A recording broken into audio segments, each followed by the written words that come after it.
Welcome to the Whiskey Congress. Honest, open talk dedicated to speaking the truth to those who are open to hearing it. Black, white, right, left. Most importantly, honest, bold, and fueled by good whiskey. In Whiskey Veritas, we are Whiskey Congress. Join the evolution.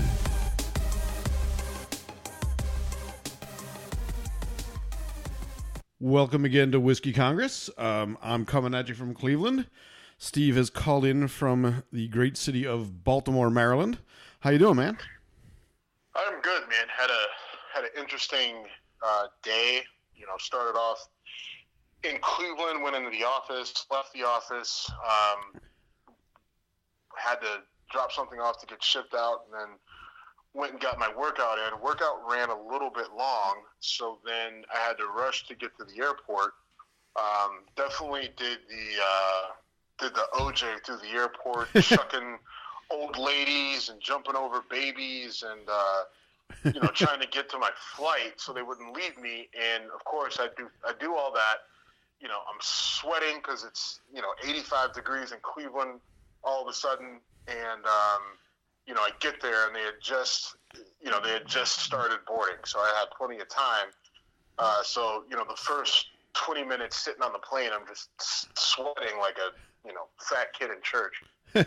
I have had that experience a few times. It's miserable. The worst one ever was the only time I ever ended up getting seated next to a single attractive girl, and I was just drenched in sweat. I'm like, this is going to ruin anything resembling.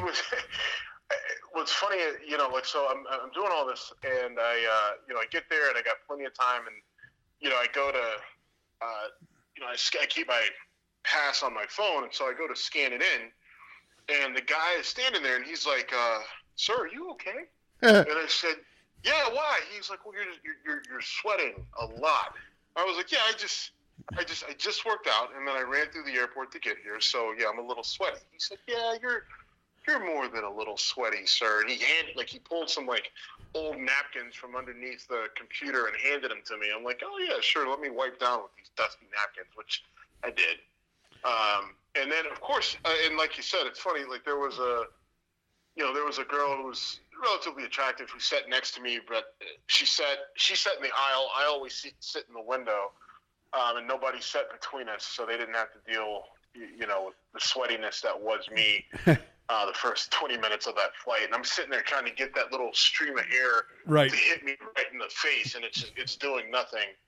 But I made the flight. You know what? So, all right, a little bit about my travel. So, obviously, I'm a competitive powerlifter. We've talked about it on the show, and when I travel, it's hard for me to find a gym where I can do what I need to do, right? A lot of these gyms are group fitness places and boot camps and all that other stuff, or, they're Planet Fitness type places where they don't really want you to be too strong when you work out there. So it's hard for me to find gyms in the different places that I go. And if I do find one, I have to drive, 30 minutes, 45 minutes, unless I'm in Frederick because they have that Gold's Gym there. But, in Baltimore, it's just a little tougher. So I've been staying in downtown Baltimore, and there's this Under Armour place across the street, literally across the street from my hotel, right? I've been coming here for months, and I thought it was just an Under Armour store. So I walked in there today I was like, oh man, I forgot to bring a shirt to work out in. And I only work out in Under Armour because it's the only material that lets me breathe. It fits me well, and I don't feel like I'm going to suffocate and die when I work out. So I go into the Under Armour store thinking I'm going to find a t-shirt. Lo and behold, it's an Under Armour Performance Center, and it's a damn gym. I've been sitting there working out in this crap hotel gym, if you can call it that, almost dying on these treadmills with dumbbells that don't go over 50 pounds. And all along, there's a gym right across the street from me that's got everything you need. And, it's Under Armour, so of course they went above and beyond. And it's a spa, and it used to be a bank, and it's a nice little cool setting. But I don't know, when I go work out there this week, I'll take pictures and post them on our Twitter. And just to kind of shame myself for being an idiot, complaining about there not being any gyms. And there's one literally right across. I can see it from my hotel room. I stay on the same time every time, or the same side every time. I can see it from my hotel room. Never knew it was a gym. That's and I forgot to buy a shirt, by the way. Well, that's kind of funny, but it's also, I didn't know there was such a thing as an Under Armour Performance Center. And I didn't either. I had no idea. I never paid attention to the, because I'm blind as fuck. So I never paid attention to the little words Under Armour, right? I just see the big red Under Armour letters, and I'm just like, I gotta go in there, because I feel like that they might have good prices on, workout T-shirts and shorts and the shoes, and like you walk into the left and they have all that stuff right there, but as soon as you walk in the front desk, they got, it's a clear indication that it's a gym. And I'm just like, holy shit, I can't believe that I did not figure this out sooner. So I think you should look at it from a positive perspective. You've now found it. No, and you're 100% right. I've now found it. I'm going to go either today or Wednesday, get my leg workout in, do some sprints on the turf, and it'll be real nice, real exciting. All right, well, good for you. I know Under Armour started in the Georgetown, D.C. area, so I wonder if there's any, No, I think it was actually here in Baltimore, because the guy who started the company is from here, and I know he went to Maryland. Their factory is here. Under Armour just did they're doing a huge investment in some development of a rougher area part of Baltimore that they're going to turn it. There's going to be shops, and they're going to put like a distribution center there, and also apartments, condos, that whole thing. Which, obviously with what I do, there's an interest there for me. So I'm kind of keyed into it, and I spend a lot of time here, obviously. But it's I'm a big fan of the company. One, because like I said, the workout clothes for me are the best. Just in terms of wicking sweat and allowing me to continue to work out longer. Which, hey, Under Armour, if you want to sponsor us, feel free. Yeah. But I mean, the company overall is pretty. I think they do a good job. Everything is here. They don't outsource to, China or the Philippines, and at least as far as I know. Although I guarantee you someone will come at us. And say, I wouldn't be comfortable to bet on that. Right, but I mean, at least I don't know. That's what I read. That might have changed over the last couple of years. But either way, I'm a big fan of the company, and so anyway. But that's my experience. But enough about my travel and my nonsensical workouts. How about Russia? Yeah, so in the last couple shows, we haven't talked about Russia because there really haven't been any major developments. Smooth segue, by the way. But we might have a pretty serious development now, right? There's talk of a warrant being. I guess they are admitting that they bugged Manafort's office before and after the election, using a warrant. And it appears that Mr. Paul Manafort, the former campaign director of Donald Trump, may be in some trouble. Yeah. Now, here's the good and the bad. The good is that we don't know exactly what type of trouble. We don't know what they have. We don't know specifics. All we know is kind of what's being leaked out by the media, and what the media is saying is, an indictment is imminent, and Mueller has gone, and the special prosecutor who's investigating, the ties to Russia and the Trump administration, he's as much told Mueller that an indictment is forthcoming, but we don't know based off of what, and that's a good sign. I mean, if an indictment is coming, that we actually don't know what it is. There's been a lot of speculation, and some of it is public record, just looking at how, where Manafort's money came from, and then the fact that, there's not a good explanation of it from him. What that tells us is that the investigation is going well, and that it's not being leaked, and that's important. I know the media doesn't like that because they don't have scoops and stories and everything else. But at the same time, when the media, when a lot of facts and details of a case get leaked to the media, it can definitely undermine the investigative body that's looking into that case, because it puts the defendant or the accused on alert to get rid of materials, to change their story, to get their stories in line. And so, if something's there, you really want to be able to catch people off guard. Now, the White House is fully aware of what's going on. They're fully aware of this investigation. So if there's anything there to be found, I'm sure they're frantically trying to, get rid of that, cover it up, deal with it. But Mueller, the special prosecutor, again, like he's just, he's going through everything with a fine-tooth comb. And it looks like the White House just doesn't have enough tentacles to kind of bring it all under one umbrella and then, kind of get rid of it all at once.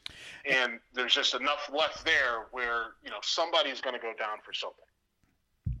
Well, I just looked at something while you were talking, and apparently the Manafort his house was raided this morning. The feds this morning. It says Paul Manafort was in bed early one morning. Oh, that's in July. Never mind. That's just the story. Okay. Getting more information. Okay. Yeah, so they've raided his house already. Yeah, they raided his house. It was an early pre-dawn raid. The pre-dawn raid that's the one that gets you, because he's probably laying in bed, and then all of a sudden, you got SWAT guys kicking in the door, and they're in your house, and you don't know if this is real or a dream, and you're still trying to figure out what the hell is going on, and they're already in your computer system. So pre-dawn raids are pretty serious. Yeah. But that did happen a while ago. But nonetheless, like, Manafort seems like he is in a fair amount of trouble. I'm not sure. It seems like General Flynn, Mike Flynn, he may be next in terms of he may be the other person that really feels the fallout from this Russia thing. The White House has definitely distanced themselves from both of those guys. The question is, can they distance themselves enough to where most of the Russia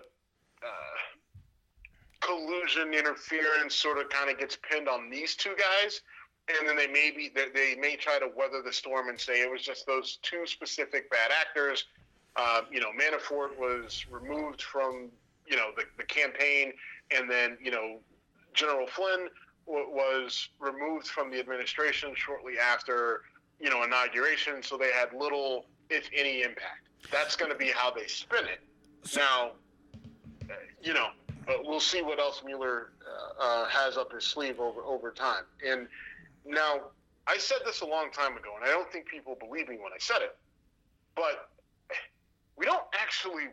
We really, really hope that Trump and his administration are just not politically as savvy as they think they are, and essentially they're just dumb and didn't realize how they were exposing themselves and the country to a pretty big risk in letting Russia in.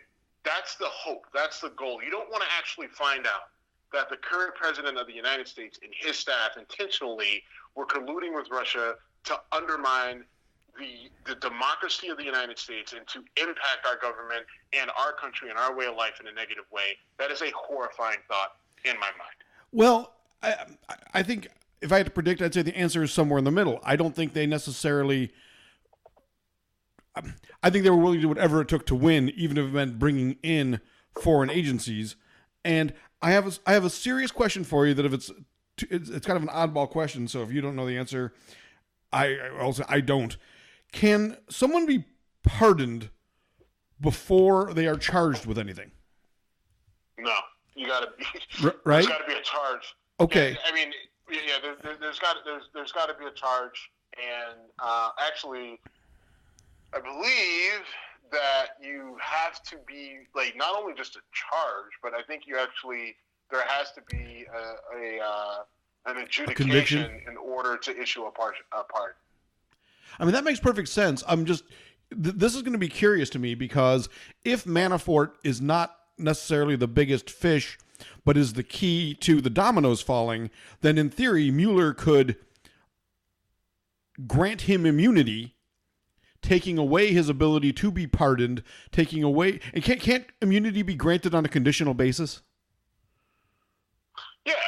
I mean, you can definitely grant immunity on a conditional basis and say, all right, this immunity is based on the amount and value of information that you are able to provide to us.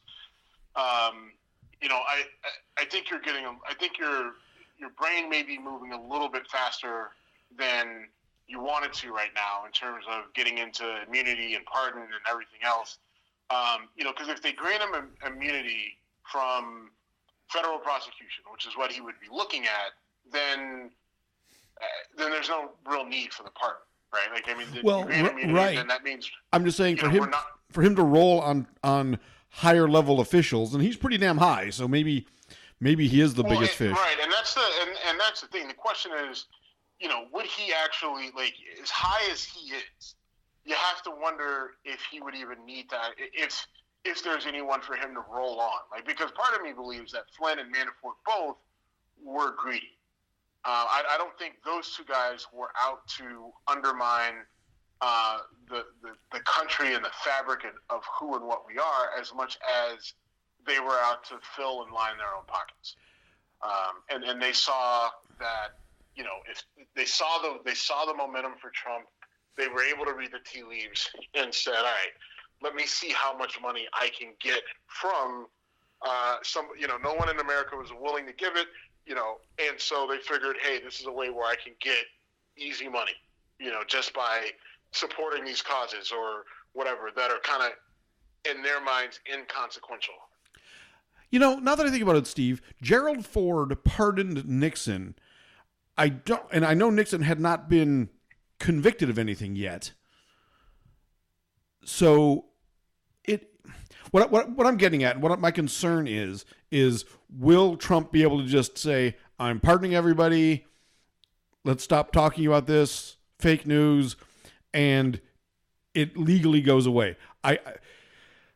For a variety of reasons, I don't want that to happen. And now that I think about it, if Trump asked a while ago if you could pardon himself, if you could pardon yourself, wouldn't Nixon have done that?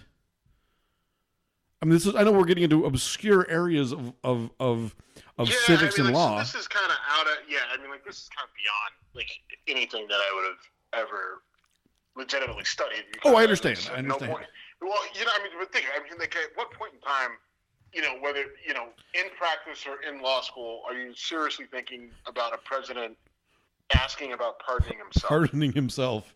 Yeah. And so, I don't know. I mean, you're right. Gerald, but the whole thing with Gerald Ford, that was with him pardoning Nixon, and you're right, he did do that, and I forgot about it. It was more ceremonial, right? Because it was after the fact. It was after he was removed from office, yes. Right, because Nixon was impeached, and they were going through the proceedings, and then he resigned. Right, to avoid the actual ouster from office. Right. So, and then, Gerald Ford goes in, and so Gerald Ford then pardons him, which essentially is all right, guys, he resigned in disgrace, shut it down, let's leave it as it is. Yeah. And it was more ceremonial in that aspect. I don't know if Trump would be able to get away with that. And the other issue is, Trump would have to do that now, right? He would have to say, all right, I'm pardoning Paul Manafort now, because for anything that he might have done, which that would be political suicide for Trump. It would, but we talked last show about how desperate he must be getting. I don't know if you saw this. Listen, even Ann Coulter is calling for his impeachment now. Right, but now he, everybody, like, he's got some people that are just a little bit more politically savvy and strategic, telling him, kind of like guiding him now. And so I don't even think now that the idea of I don't think the idea of pardoning Paul Manafort is even in his head, to be honest with you. I just don't think, and even if he asks, like, hey, can I just pardon him and get rid of all this, I think everyone is just like, no, you can't. Don't. Right? Like, I mean, essentially, and strategically, you want this. You actually kind of want this. Because, again, you can say you want Manafort and Flynn to both be charged and ultimately found guilty, because then you can say, all that Russia talk, these two idiots, greedy, those two, part of the swamp, get rid of them. Right? Yeah. He can use that to his advantage. Right? I mean, that's what I would do, but, you know, who am I? I'm just a guy. Well, you're far more than that, Stephen. It's gonna get interesting. Ego boosts. What's that? I said I love your ego boosts. They're so filled with such love and sarcasm and hate and rage. I wouldn't say hate, sarcasm, and love. But it's going to get interesting, and I've seen a lot of right-wing folks saying, "Why aren't they talking about Russia now? Where's this Russia talk? Was it okay? It's back, boys."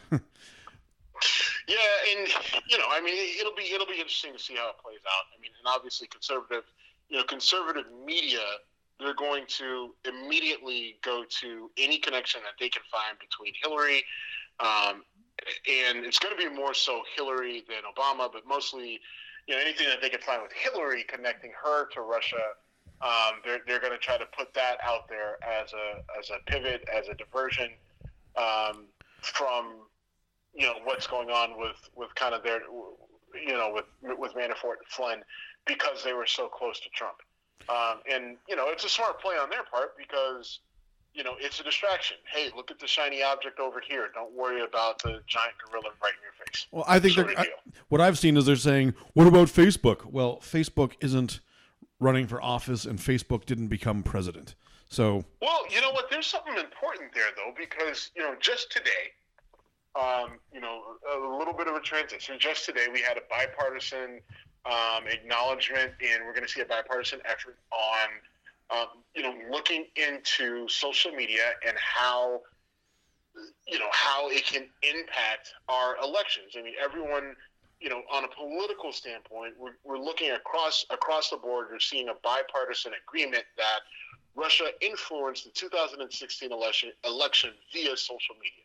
You know, they had, you know, thousands of people, you know, working in, you know, thousands of IP addresses on Facebook, just generating memes and making comments that they knew people would latch onto as truth or fact, whether they were or were not.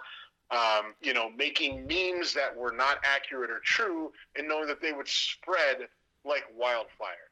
And they did, and it worked. And there was even, I was listening today on my ride from the airport to the hotel, there was a report, and they had audio of Russian guys celebrating during, or as soon as they found out that Trump had won the election, they were celebrating and talking about how, you know, they were able to do something that they had been trying to do since the Cold War, and that was impact a U.S. Democratic election, and that they had succeeded and achieved their goal. And this is like a hot mic situation, right? Like they didn't know they were being recorded. Exactly. Yeah, and I mean, to me, that's pretty damn telling. And so I don't think we can dismiss that, because, I mean, you saw it, I saw it, and I think I put a lot more value into it than you did, just because, like, I saw how people were just rapidly consuming everything that they saw on Facebook or Twitter, and if it aligned with the way they thought, then they read it, they consumed it, and they spread it. And they fought vehemently anyone who disagreed with it or provided any sort of alternative thought.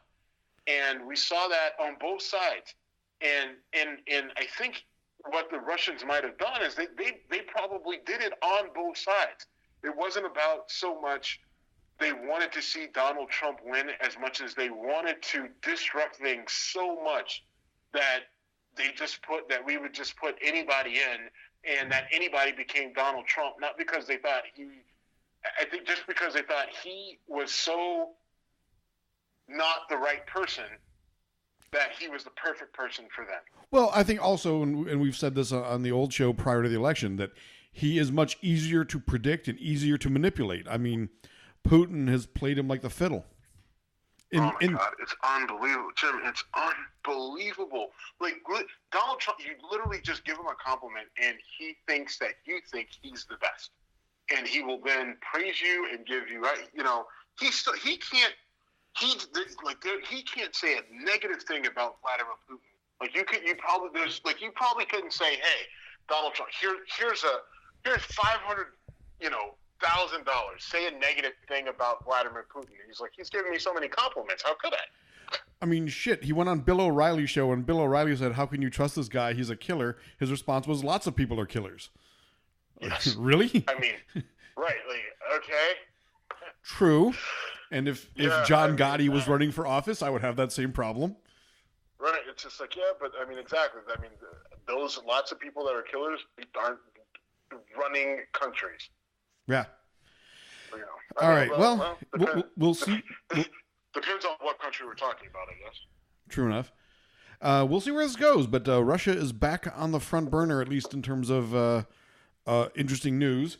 And by the way, the last thing about that is, when this was at its height, I think we both said, listen, I don't want to hear about Russia again until you have something solid, because for the longest time, a lot of it was just, media speculation and speculation, and I mean, it was bothersome and annoying, and none of it was based in fact. It was all based in conspiracy and conjecture, and it just, it was a waste of time, and the media was creating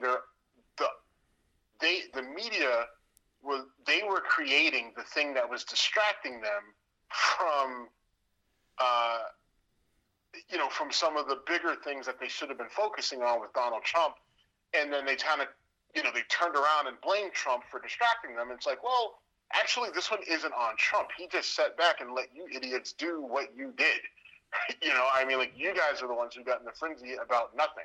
You guys are the ones who were publishing stories that you couldn't back up with the right sources, and then you got called out for fake news because, again, you weren't doing what you were supposed to do as journalists. But now it looks like we're starting to get a little bit more solid foundation for some of these stories.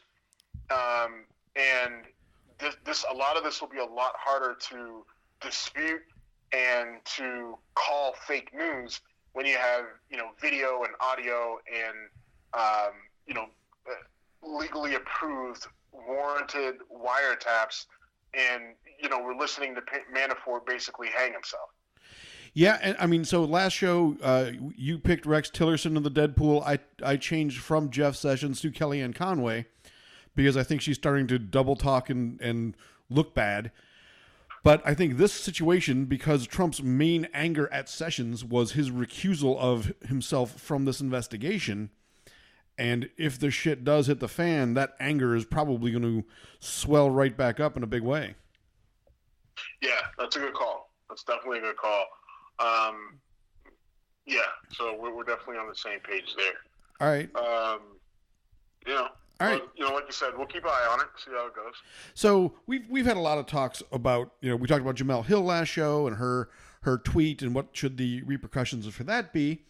And as we were getting ready to go on air tonight, it is Monday night, and Monday Night Football was on.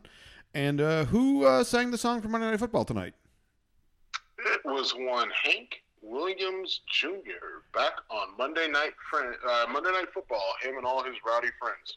And so I had forgotten the story, but Hank Jr. was sort of kicked off of Monday Night Football for... Not sort of. And by sort of, I mean exactly. Because he tweeted a bunch of really bizarre shit, mostly directed at Obama, when Obama was still in office. No, Jim, he didn't tweet it. He said it. Oh, he said it. Okay. In an interview. Yeah. Oh, okay. And what was it again? It was. He called Obama a Muslim. He compared, Speaker John Boehner, who was the Speaker of the House at the time, John Boehner going to play golf with President Obama he equated that to, the Prime Minister of Israel, which is Benjamin Netanyahu, playing golf with Hitler, right? Like like Hitler and Netanyahu would be like mortal enemies because obviously Hitler hated the Jews, the head of the Jewish state, murdered, and yes, right. I mean, murdered millions of Jews. So obviously the person who murdered that many Jews is probably not going to sit down and have a game of golf with the president of the Jewish state. So, he made that comment, and he was fired by ESPN. Now, ESPN, in light of everything that's been going on in the NFL, and mind you, the NFL has a huge say in this whole thing, like with the amount of money that ESPN paid and the amount of money that the NFL generates. They have a seat at the table in this as well, and I think that it's not a coincidence that you have the issues with Colin Kaepernick. People, the conservatives saying that they're pissed at the NFL for they're going to boycott the NFL because of. The people say they're not going to watch another game as long as Colin Kaepernick is allowed to play, which he's not on the team, or anytime a player kneels for the national anthem. The conservative crowd gets all worked up and says they're not going to watch that team until that person's cut and maimed and slaughtered and burned alive and all that other shit. So I don't think it's a coincidence that after the season last year, this turbulent off season, that now they bring back in Hank Williams Jr. to sing the Monday Night song.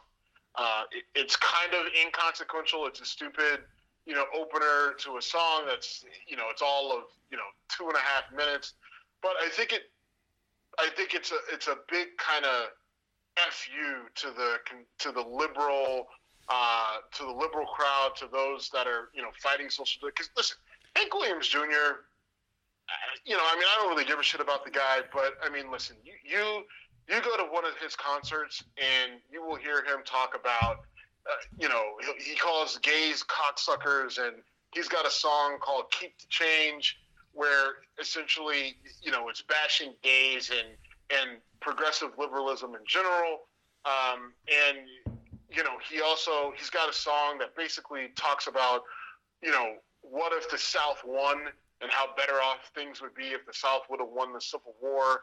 And the people who listen to his music, they love it. So, Hank Williams Jr. isn't exactly, this kind of neutral guy who just happened to make a stupid comment that they're letting back into this. I mean, he's a scale of 1 to 10, 1 being a giant douchebag and 10 being a pretty stand-up guy. He's somewhere around a 4. And I think I would say it differently than you. I don't think it's an FU to liberals. I think it's we still love you rednecks. If you want to argue that's one and the same. I mean, it's the same thing. Okay. I mean, it's the same thing. That's exactly what it is. And,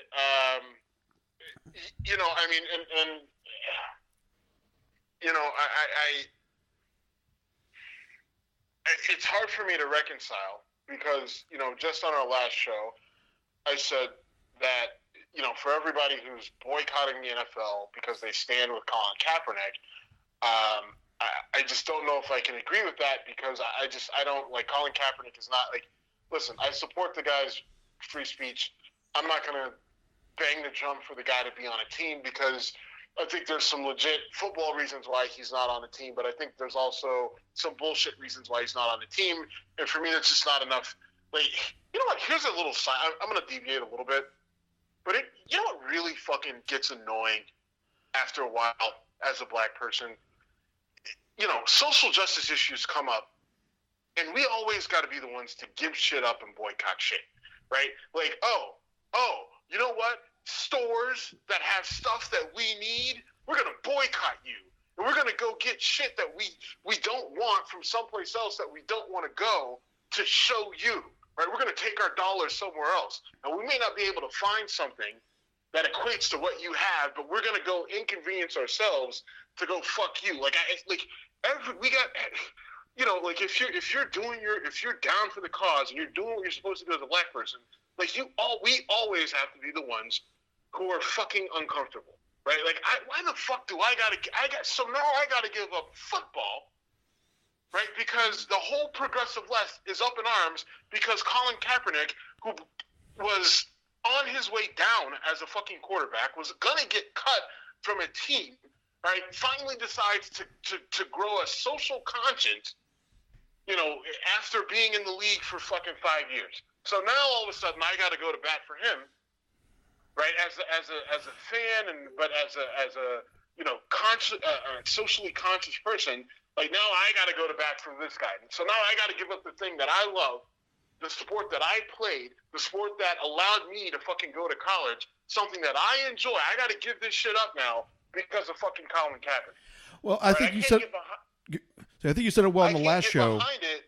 Right, I can't get behind someone like Malcolm Jenkins and support it and say I'm gonna watch it and I'm gonna support a guy like a Malcolm Jenkins, or any of the other good guys that are doing plenty of good in the league. Nope, I got to give it up because of Colin Kaepernick, right? Because you have an average guy who's not on a team right now. Now, listen, there's plenty of arguments for why he should be on a team. I'm not saying that he shouldn't be in the league, because there's plenty of dog shit backup quarterbacks and even dog shit starting quarterbacks who Kaepernick is better than. Like, the Colts right now are fucking crazy for not signing him. I mean, like, they're just going to sit there and get drilled week after week until Andrew Luck comes back. Like, that's fucking insane. I mean, but those teams are paying a price because they're losing, right? And losing ultimately loses you money in the NFL. But, that, and I'm sorry to divert, but I mean, like, that's a really frustrating thing, is that every fucking time something comes up, it's just like, all right, you know how we're going to fix it? We're going to get uncomfortable, and that'll make everybody else uncomfortable, and that's what's going to bring social change. And I hate to be the bearer of bad news, but we haven't really shifted anything with all of our dollars in many, many, many, many years, right? Like, we just haven't had that effect.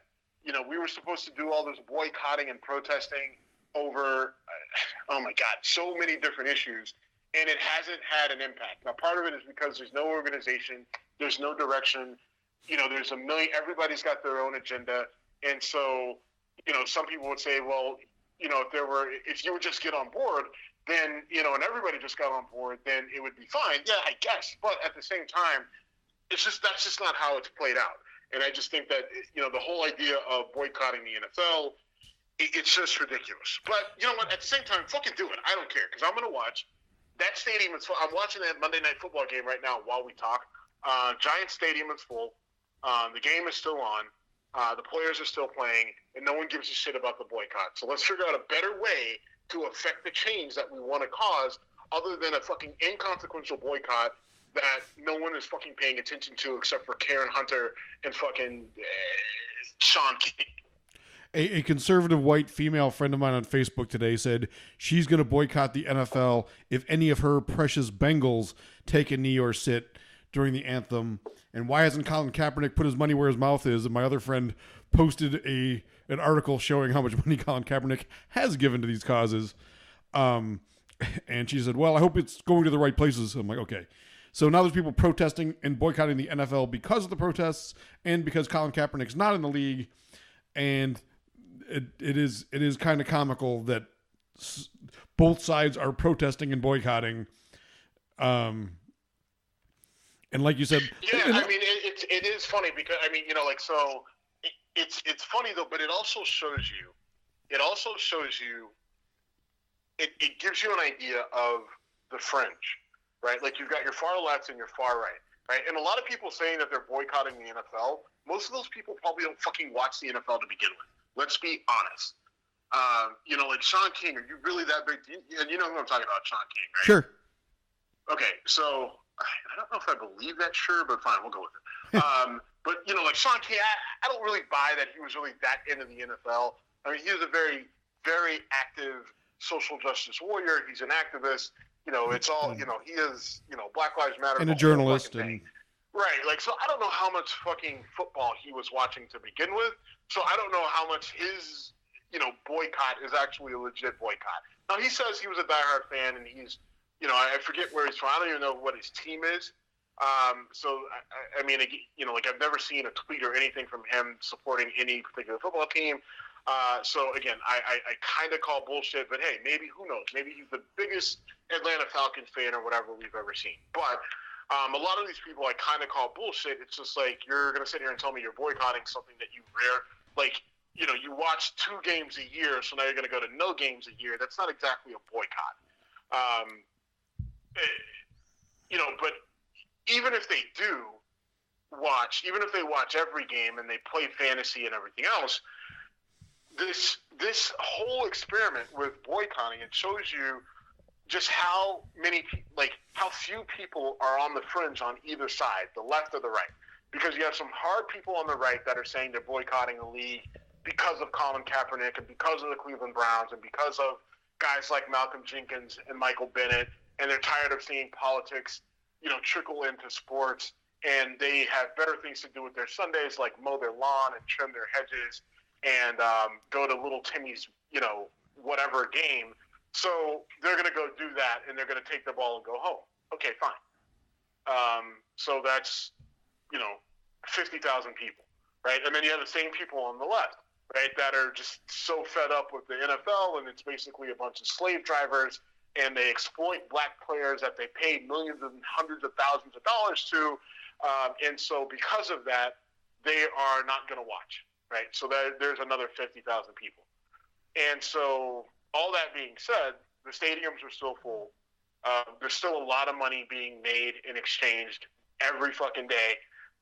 And the interest of the NFL is still very high. Now, where they will come back at me and say is, yeah, but from last year, there's been a 4% drop, and the year before that, there was a 4% drop, and so over the last 3 years, there's been a 15% drop in viewership, and it's because of the extreme left and the extreme right.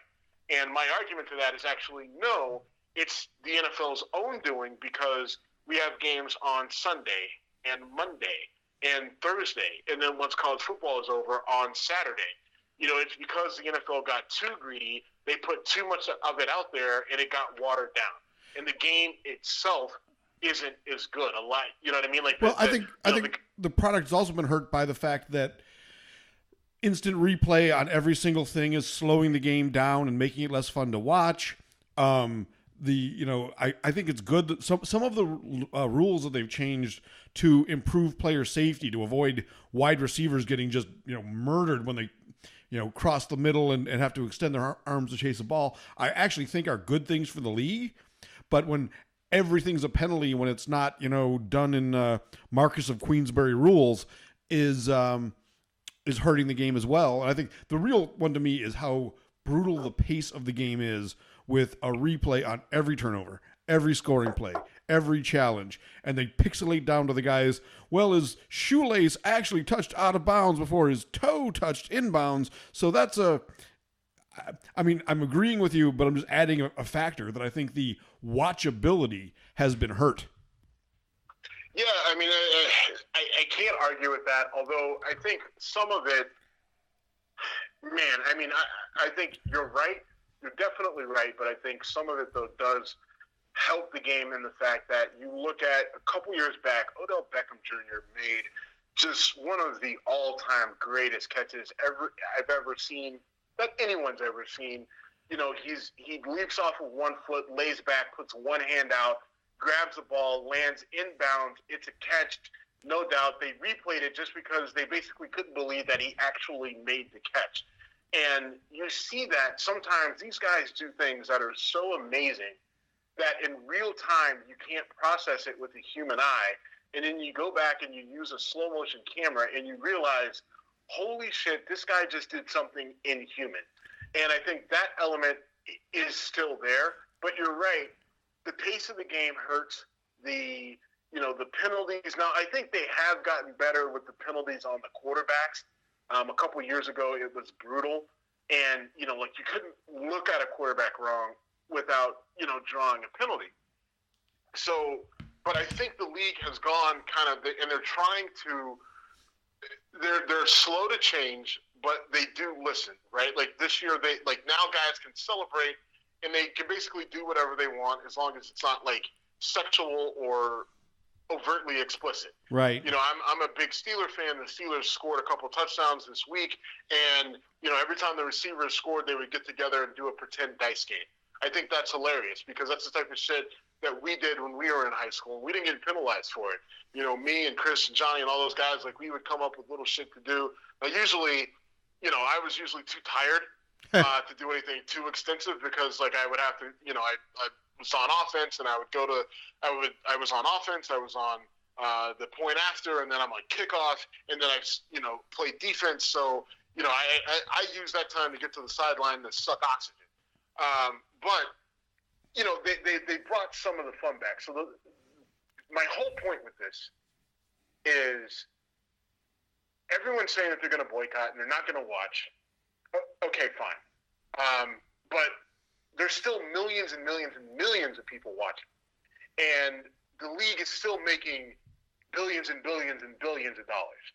So even if they lose over the next 5 years, they lose another 25% of their viewership, they're still one of the biggest shows in town.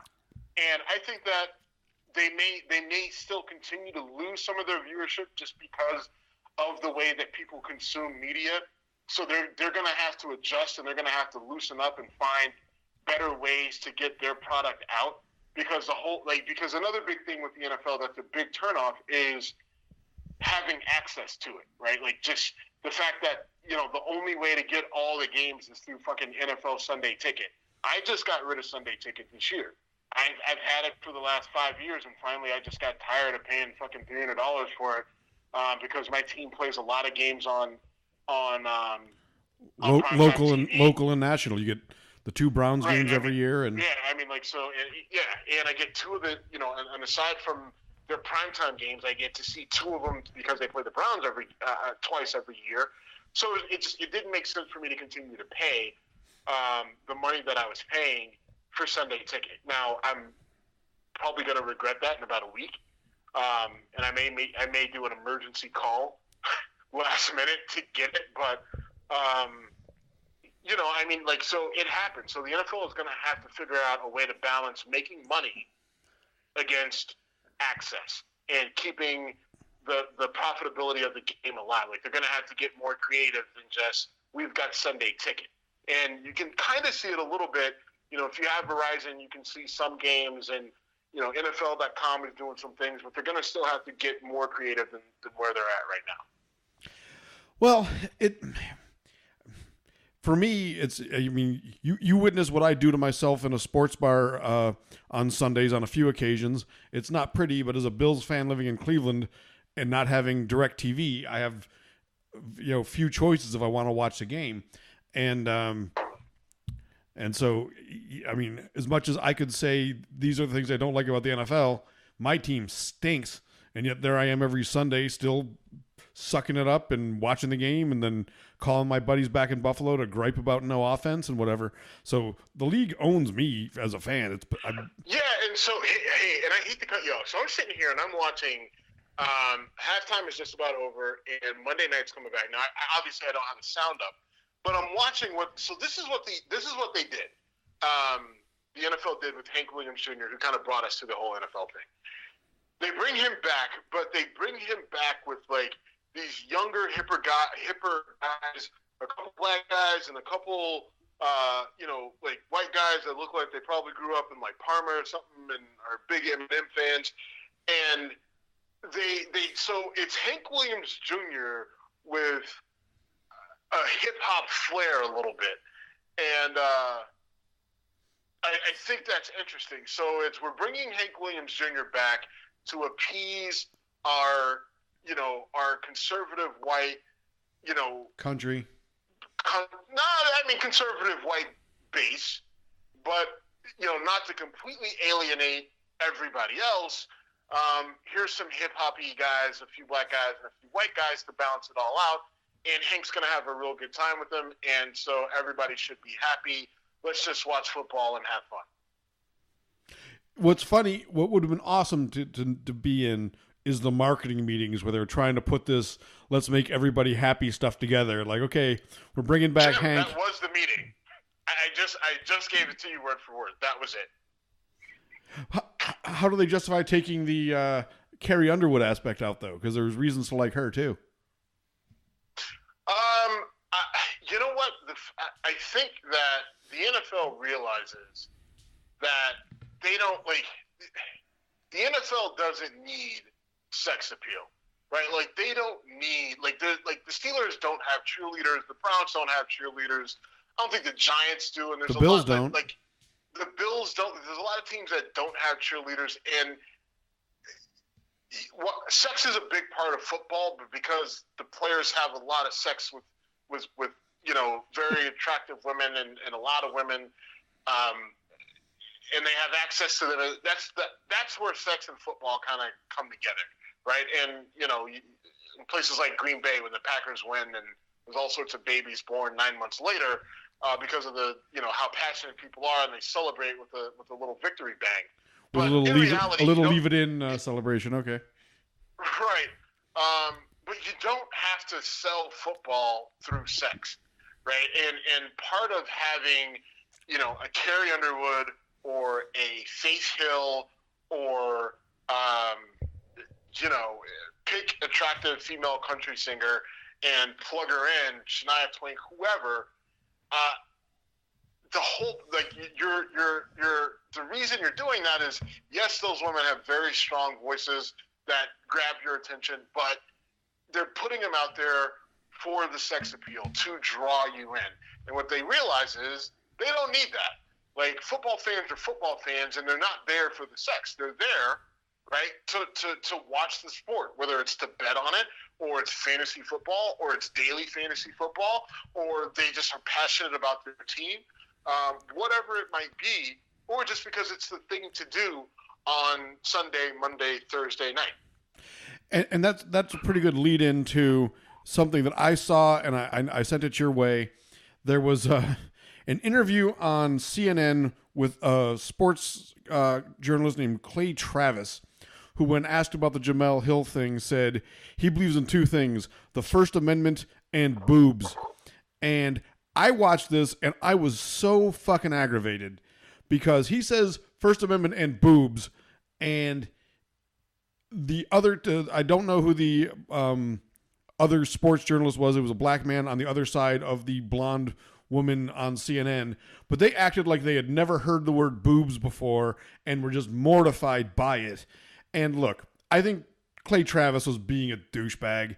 He was trying to be shock jockey and whatever, and I'm not trying to give him any kind of credit whatsoever, but I am calling out the other two and saying, spare me the indignation.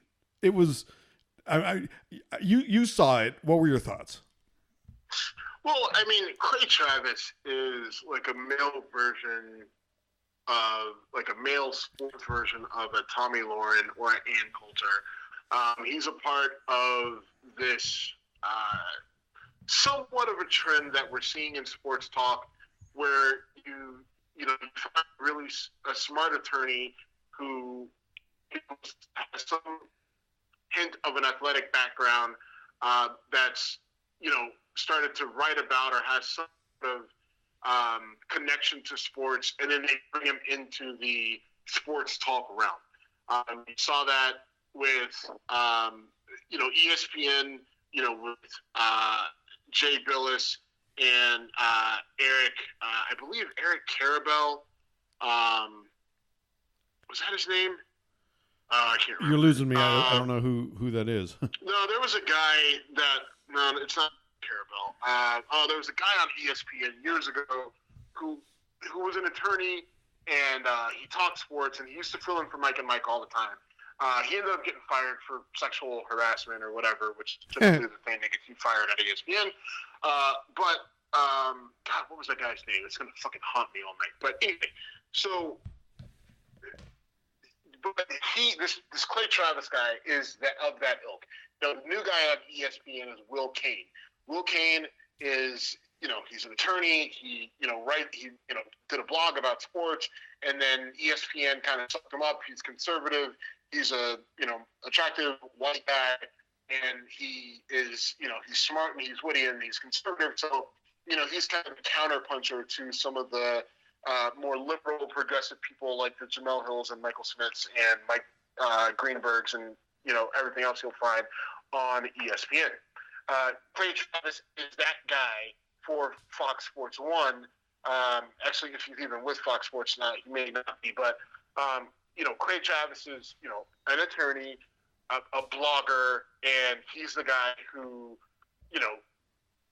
really will say whatever it takes to get attention, right? And he's the guy who, loves to, bash blacks and say, oh, well, I'm just not PC. I'm not a racist, but I'm not gonna shy away from the truth.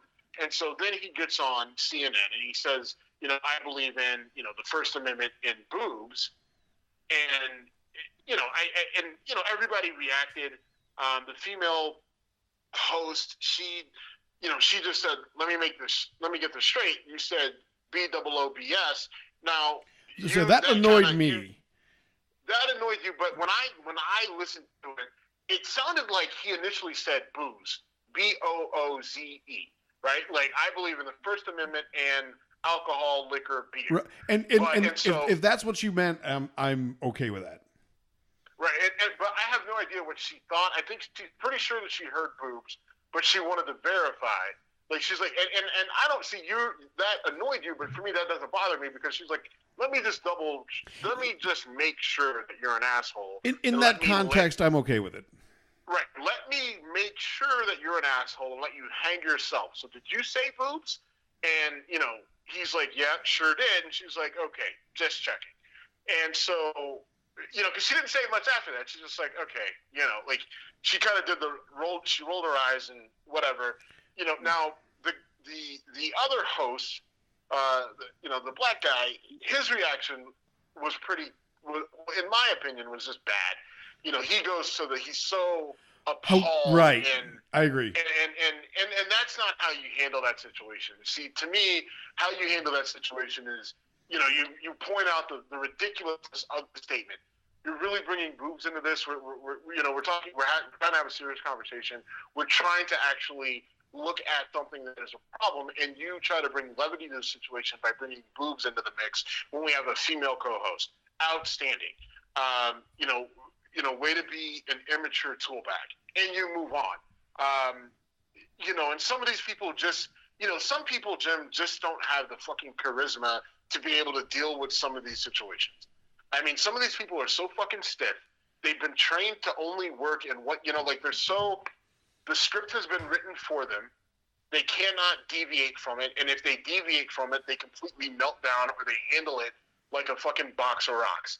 And you see that a lot from the left. They either handle it like a box of rocks or they just completely have an emotional meltdown and lose their shit and nothing actually gets accomplished. Like, this whole Clay Travis thing, if it's me on that set, I would have glazed over that so quickly you barely even would have realized that it would have happened, right? And it really would have deflated him because that's something that he had cocked and loaded and ready to go, and he was waiting for someone to get indignant. He was waiting for the woman to overreact, and that's exactly what he was waiting for because you know why? Guess what, Jim? Who's talking about him right now? Well, lots of people, mostly the right, calling the left a bunch of snowflakes and... Yeah, but the whole point, everybody's talking about him, including us. Yeah. Right? Like, why do we care? Why are we even talking about this guy? Because he mentioned boobs on air? I mean, come on. Like, it's ridiculous. But it is. He said it, and everybody reacted, and, fell into the trap. I hate to use the expression to his credit, but I will. To his credit, this goofball that I knew nothing about 48 hours ago is now getting talked about by us. There's all kinds of articles about him. If you Google his name, it pops up right away. So yeah, he triggered the audience. Right. And it just, exactly. Go ahead. And left-wing indignation and left-wing overreaction is so detrimental to real causes, in my opinion.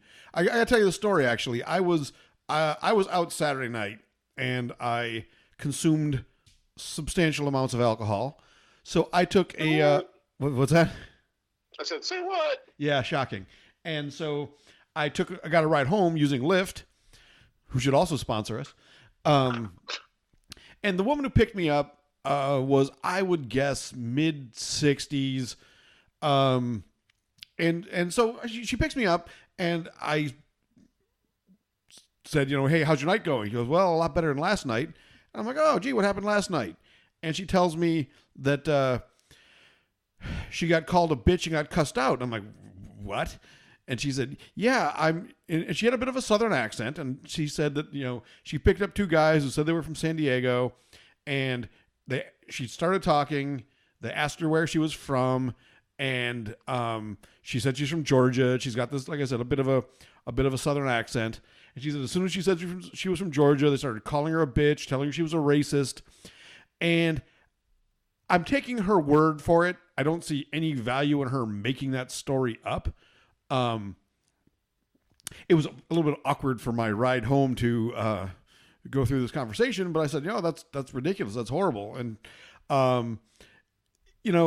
just because someone is from Georgia and they have a Southern accent does not instantly make them a racist. And yet we're becoming so polarized and so reactionary, and it's really bad all around. Yeah, and that really bothers me, because I think one of the biggest issues facing the progressive left is that they're so intolerant of people who don't think like them, who don't believe in every single thing that they believe in, to the point where they will attack you based off of superficial things that don't necessarily mean anything. Just because you're from the South with an accent doesn't mean that you're a card-carrying Ku Klux Klan member who burns crosses, right? There's plenty of independent free thinkers in the South and in the North and the West and everywhere else. And so it's really a bad trait of a lot of your progressive left, and I guess. Everyone's always looking for the enemy now, right? Everyone's trying to look for the enemy. They find something to seize on. They then project the rest of thoughts onto them. I mean, when I describe myself as a liberal, especially if I'm in, a hunting or gun crowd, I'll say, yeah, I'm a liberal. And they'll say, oh, so you believe in this about abortion? I'm like, I don't remember talking about that, but thanks for deciding for me. Actually, you've totally mischaracterized. By the way, Eric Kuselius. Okay. Was the guy who was fired from ESPN. You remember what I'm talking about now? I do now, yes. I was like, so I talked long enough for you to Google it. That was just bugging the shit out of me. I was trying to Google it while you were talking, but I was typing in ESPN lawyer fired and getting all kinds of goofy stuff. Yeah. Eric Kuselius, yes. I remember that name well. Yes, he was a smart guy, a lawyer, and yes, he did fill in for them all the time. So anyway, yeah, it was a really bad, assuming this woman's story is true, which I 100% believe because there was no motivation in making it up. It was bad form by these idiots, and it takes a real tough guy to be with three other guys and yell at a 65-year-old woman who's forced to drive you. Now, she claims she eventually had enough and told them to get out of her car, and I hope she was telling the truth about that. But either way, just, Well, and I think, I think even if her story, chances are, maybe the truth is somewhere in the middle. Maybe that it didn't happen exactly like that, and there was some hyperbole and exaggeration there, which is possible. Maybe she gets bored and just wants to kind of tell you a story. I don't know. But, I think that we've seen enough examples of, people that are progressive liberals or on the progressive left who, as soon as they see certain things, they automatically jump to certain conclusions and go on attack mode. Yeah. And you can't talk them down. You can't talk them away or off of whatever they believe their firm principle is. They believe it's tried and true, and you don't know anything. And for you to judge them, or it's just like they just take it too far. And that's not every progressive liberal. No. But there's some, and there's a lot of them. You see it all the time. Obviously, it's really big on college campuses. You know, these kids get impassioned about things, and they just literally lose their shit. And they are like pit bulls that get their jaws locked into something, and you cannot pry them off. But what you see, you can't just blame it on the younger kids, because there's plenty of people over the age of 30 and 40 that have strong progressive left values that, you know, once they see or feel something, you can't talk them off of it. And you can't have a conversation with them, because if you present any sort of counterpoint, then they will attack you and try to beat you down and call you names and you just state your opinions for you. Your options are to either continue to argue with them and look like a fool yourself, or just say, you know what, you know, let's just call it a day because you are where you are, and I'm just not doing this. Or you can do it the Jim way and call them names and tell them to shut the fuck up. I know you don't. I know where you stand on that. Yeah. All right. Anyway, so that was my Saturday night. Now your Saturday night, you watched the fight, and yeah, I did. I was, you know, I was having a bit of a nerd moment and having a pretty severe allergy attack, and so I couldn't really do anything else. I was just kind of sneezing nonstop and cursing my genetic makeup for being allergic to certain things. But Steve, let me set the stage, because there's enough people who don't even know what I'm talking about. Canelo Alvares fought Gennady Golovkin. These are two of the best fighters in the game today, and it got 100th of the attention that the sideshow from a week or two before got. Was it just last week? No, it was a couple. It was August 26th. August 26th. Okay, so 2 weeks ago. It was a few 2 weeks ago. Yeah, I mean, so, the Mayweather McGregor fight got a lot of attention because Mayweather is who he is, and McGregor is a part of just a sport that is honestly more popular than boxing right now. It is what it is, and it was an exhibition that people were interested in seeing. Boxing is just not what it was, 15 or 20 years ago. It's just not. True. But that being said, Canelo and Triple G are just the best boxers. They're great to watch. They both are good, smart, strategic boxers, and they both can deliver, big, Thunder. solid knockdown blows. And it was a quality fight that Triple G won. Canelo Alvarez came alive in the last 5 rounds, and that ultimately saved him because the fight ended up in a draw, which, I'm watching it and I'm like, wait, you're listening to the scores being announced, and I'm doing the math in my head, and I'm not the brightest light on the tree, and I didn't go to math school, so I'm just like, no, wait a minute. Based on that sounds like a draw. Did you just say math school? Yeah, I did. Okay, just checking. That was M-A-T-H, not M-E-T-H? That was M-A-F, math school. Well played. But yeah, no, but it was a draw, and honestly, it wasn't a draw.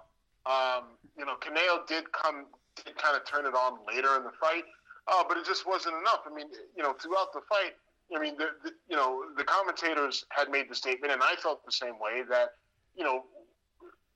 Canelo's only chance to win as you got into the later rounds was going to be a knockout. Now, he went fast and furious at the end, and definitely made it a hell of a fight, and made it closer in the end than it was through the first 5 rounds. But this is a fight that I think, Triple G won. I think that fight being a draw, I think if you're a true boxing fan, right, a boxing purist, it's bad for the sport, right? Because it's now terrible. You lose faith and the ability to see a good fight and have that fight come out the way it's supposed to based off of what happened in the ring. Well, and Steve, even further, one of the judges, Adelaide Bird, had a score of 118 to 110 in favor of Alvarez. So she didn't just I don't know how. Yeah, she didn't just see Alvarez win. She saw Alvarez dominate. Which and a lot of people probably don't understand probably don't get boxing scoring. But I mean, that is a blowout win. That is that is essentially 10 rounds in favor of Alvarez, 2 rounds in favor of Triple G. I mean, it's just, I was trying to make a comparison of like who versus who that would make sense there. I mean, I don't know. Either way, it just, that's not an accurate. It wasn't. I don't know what her deal was. And again, that's what causes. That's again bad for boxing. Terrible. Now you can't trust the people doing the scoring. Now the one benefit is that those guys are gonna have to fight again. They will fight again. That the fight will draw probably a bigger crowd the next time around than this crowd because you'll have different judges. And hopefully it's just as good of a fight. And, maybe we get a clearer picture of who the actual winner is. And I think from the fight that I watched, Triple G is the better boxer. Canelo's got a hell of a heart, and he's got amazing endurance. Because, I mean, realistically, I was just surprised that he had the fire that he had, and where it came from, just because, he did take a pounding. He was very defensive early, and that takes a lot of energy out of you. But for him to be able to come back as strong as he did, that showed a lot of guts. I just don't know if it was enough. I don't agree that it was enough to say that's a tie game or a tie fight. And I did not see it. I'll watch it on replay this coming Saturday. But I can't believe he didn't. I can't believe he didn't watch this fight. It's all. We talked. Not all we talked about, but we talked about it a lot. It was Saturday night. It was a pay-per-view. Saturday was the night I went out to watch the Indians, and so it just didn't happen. That's fair. But I mean, you're fair to criticize because I am a huge boxing fan, and I should have spent way more energy trying to see this fight than watching the spectacle that was McGregor and Mayweather. I mean, in terms of boxing purists, this was way more important and way more interesting. Just part of it was I had other things going on, and part of it was I knew I'll get to see it for free next week. I didn't have any other friends saying, "Hey, let's get together and watch this," so I was going to have to drop the $70 on my own and sit at home and watch it, and I just didn't want to do that. True that. So anyway, yeah. Although you should have just came to my place to watch it. I didn't know you were going to have an allergy attack and ask for the fight. Yeah, I didn't either. And I'm not sure. I planned on watching. I just didn't. That was a mess. That's a whole other story. But anyway, so listen, it's late. I got a long day tomorrow. So why don't we go ahead and shut this down? Sounds good, man. Good talking to you. Have a good trip, and we'll talk to you later in the week. Absolutely. But everybody, you can always find us on social media between Twitter, Instagram, and the other platforms. It's at Whiskey Congress.